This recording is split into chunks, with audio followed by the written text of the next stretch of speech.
Out of the Rough. I'm Fred Arnold, and in this show, we're going to highlight opportunities and solutions to help get you out of the rough and into success, both in your personal and professional life.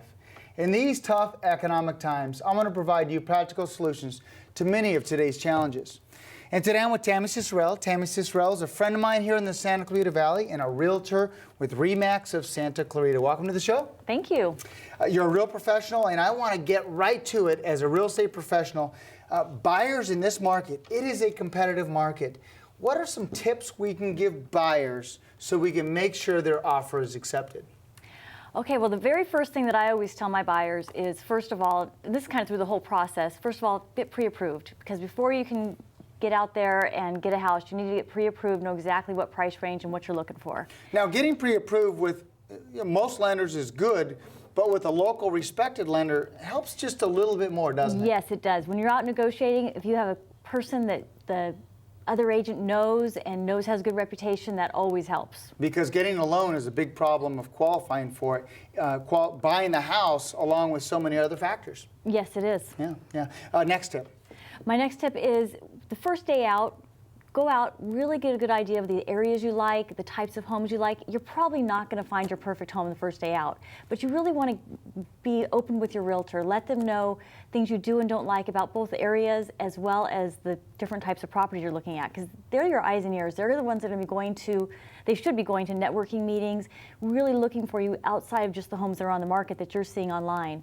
So you really want them to know exactly what it is you're looking for. And a good real estate agent is going to pick up on the cues about schools and about parks or about location or about so many different aspects that people love. Exactly. Yeah. Exactly. Let's talk about, you walk into a house and sometimes there's a lot of stuff.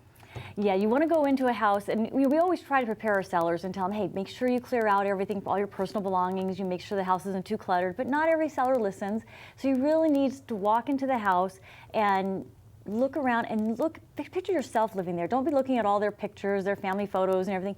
Picture it as your home and what you would do to the house, and would that house actually work for you, and is it a house that you really like? And some people look for the perfect home.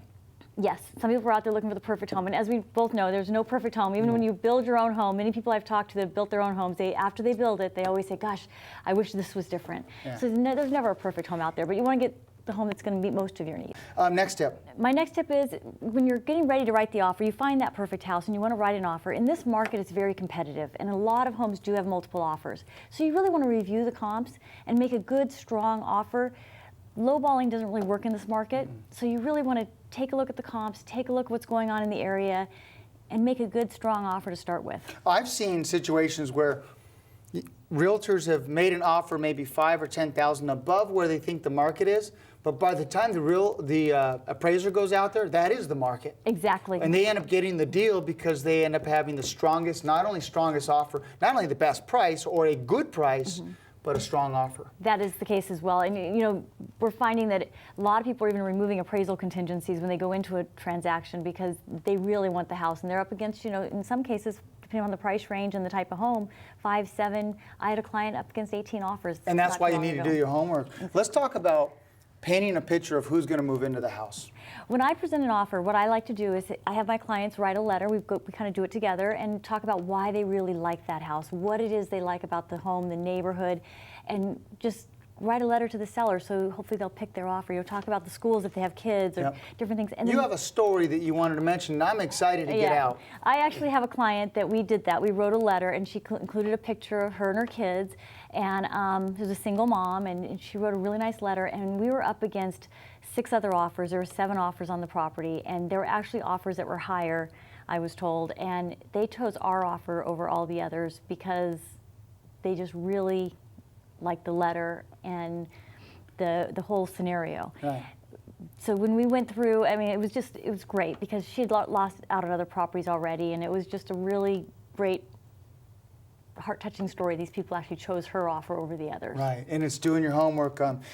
Last but not least is be prepared and don't be surprised if your realtor asks for a proof of deposit for the down payment.